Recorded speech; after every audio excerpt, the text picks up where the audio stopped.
গত ৩রা আগস্ট জুলাই আগস্টের হত্যাযজ্ঞের মামলায় বিচার শুরু হয় শেখ হাসিনা, আসাদুজ্জামান খান কামাল ও সাবেক আইজিপি চৌধুরী আব্দুল আল মামুনের। এরপর ২৮ কার্যদিবসে ৫৪ সাক্ষীর জবানবন্দি এবং ৬ কার্যদিবস যুক্তিতর্ক উপস্থাপন করে প্রসিকিউশন।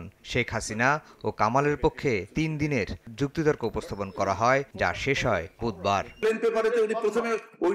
এদিন যুক্তিতর্কে সাবেক আইজিপি মামুনের রাজসাক্ষী হওয়া নিয়ে প্রশ্ন তোলেন স্টেট ডিফেন্স।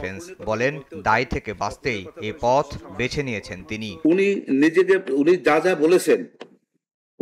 যা বলেছেন উনিকে নিজেকে বাঁচার সেভ করার জন্য বলেছেন।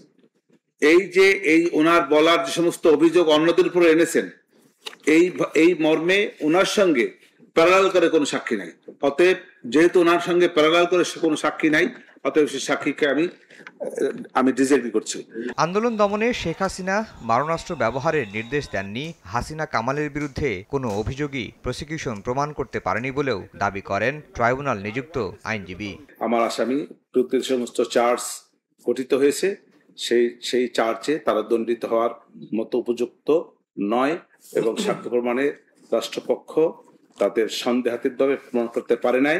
বিধায় আমি আসামিরা নিরঙ্কুশ এবং সম্মানের সহিত খালাস পাবেন। প্রসিকিউশন বলছে, বৃহস্পতিবার পাল্টা যুক্তিতর্ক উপস্থাপন করবেন চিফ প্রসিকিউটর। সমাপনী বক্তব্য দেবেন অ্যাটর্নি জেনারেলও। এরপরই রায়ের দিন ধার্য করবেন ট্রাইব্যুনাল। রায়ের সর্বোচ্চ সাজা মৃত্যুদণ্ড হবে বলে প্রত্যাশা প্রসিকিউশনের। আফজাল হোসেন, সময় সংবাদ, ঢাকা।